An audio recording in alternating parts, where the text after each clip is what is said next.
Hi guys, welcome to another beer review, and we've got another beer from Yankee Kraut. Max and Brian, two fantastic guys, got to meet them at the Regensburg Craft Beer Festival recently, and yeah, both awesome guys, and they produce what I would consider some of the, if not the best German craft beer at the moment. Definitely my favourite German craft brewery going right now. Plus it always helps when the people involved are awesome guys, so yeah. So picked up this beer from Biervana over in Munich. Picked up a nice Biervana glass as well, hopefully you can see that.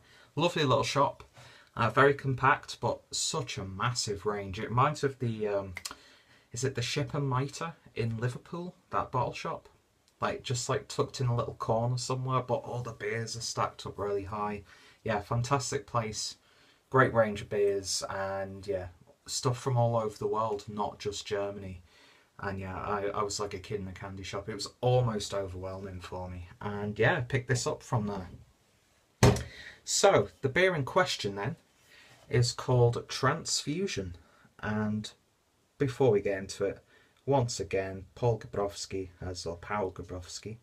apologies if I'm constantly mispronouncing your name, my friend, if you do indeed watch these beer reviews, but absolutely beautiful artwork, and could actually be my favourite piece of artwork so far from Yankee Kraut. Every beer has looked fantastic, and thankfully the contents within the bottles have been absolutely wonderful. But yeah, very vibrant looking, crazy artwork, and then carries on slightly onto the neck of the bottle, and then there is the Yankee Kraut crown. So I believe that this is a lager, clocking in at 4.4%, so very sessionable strength. Best before date is 14th of the 5th 2018. Not too sure how fresh this is, but I'd imagine it is relatively fresh. And yeah, anytime I see a Yankee Kraut beer that I've not had, I have to pick it up because I love what these guys are doing. So yeah, let's see if this carries on the tradition. I mean, the guys were voted as like the best craft brewery in Bavaria. I don't know if it was the whole of Bavaria or best German craft brewery in Bavaria last year on Rate Beer. And I don't usually go with Rate Beer. You know my feelings on the rating system and things like that, but Rate Beer is a great resource. If you're in a town or a city and you're not too sure what's going on beer-wise, they'll always have like a list of bars, bottle shops, breweries, all sorts of stuff. So it's a great reference point. But for ratings, even though I do provide links down below when possible, just in case any of you guys do have a preference for Rate Beer, I don't really trust them, especially when it comes to the more macro lagers and lagers in general. I mean, come on. The best lager in the world cannot be American. And I know the people who predominantly rate on Rate Beer are American, but yeah, I've whined like a little bitch about that so many times on so many hangouts, on so many videos. But anyway, I'm not here to whine, I'm here to talk about what should be another wonderful little beer.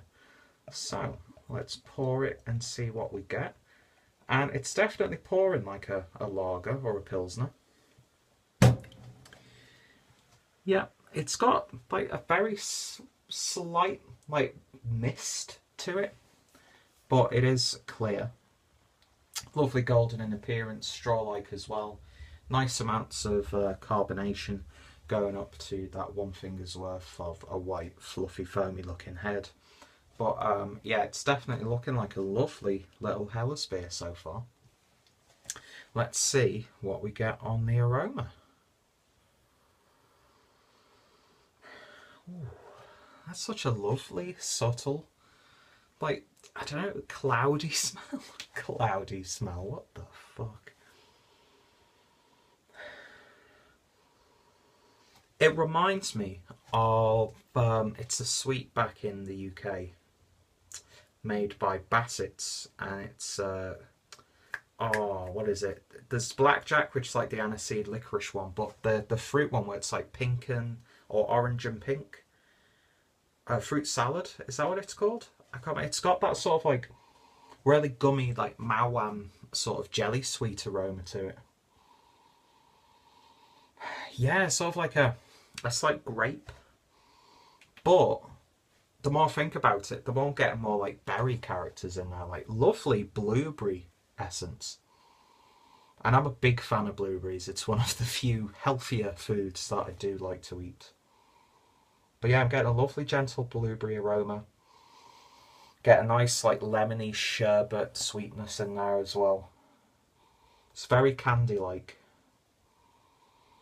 But you do get a slight crisp straw-like malt character underneath. Yeah, it's like drumsticks, love hearts. It's like 90s kid sweets in a glass for me right now, and I'm really, really enjoying it. But it's grounded by that like slightly herbal straw grassiness. Yeah, I am very, very intrigued by this one, so we shall see how it turns out. Cheers.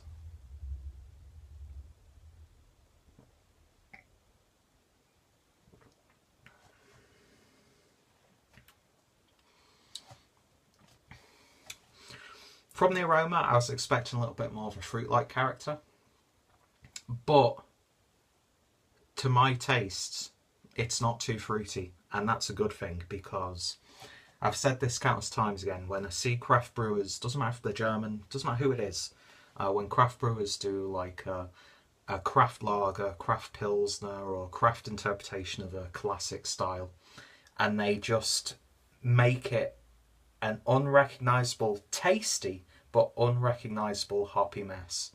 And you're like, why didn't you just make a simpler beer to make like a just a really overly hopped pale ale or something like that? But this,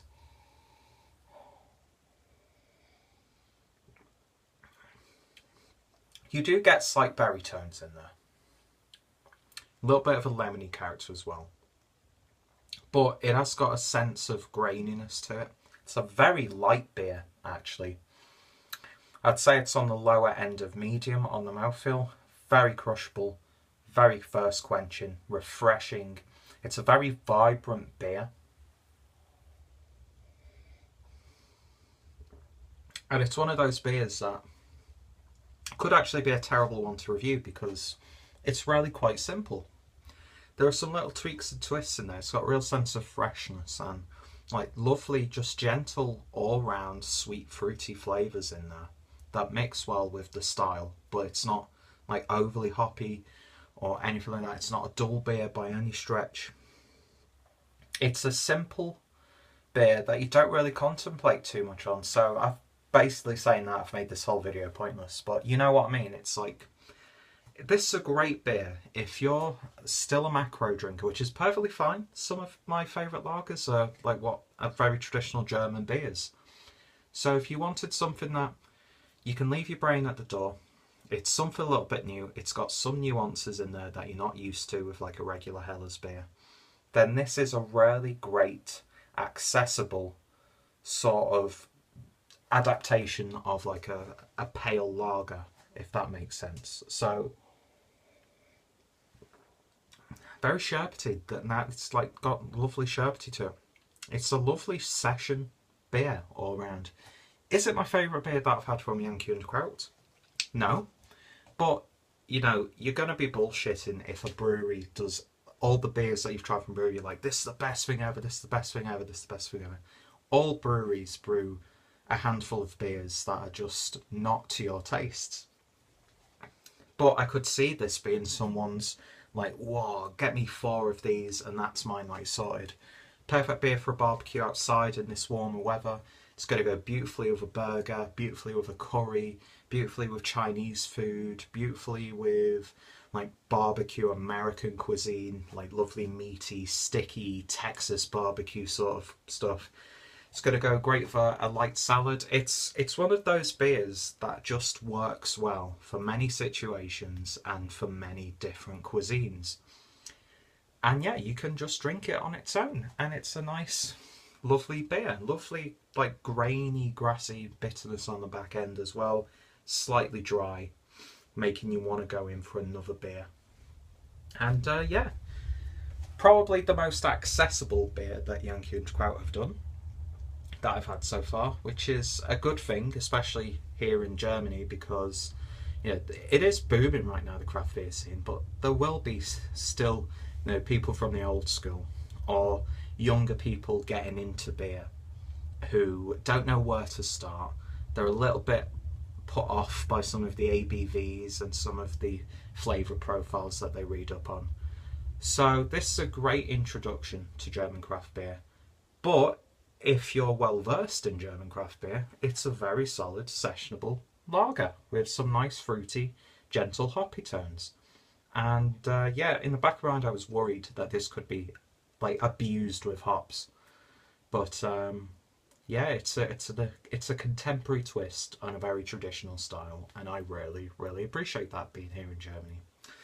So in terms of a rating then, on the Yankee Kraut Transfusion, I'm going to give this one a very solid 7 out of 10.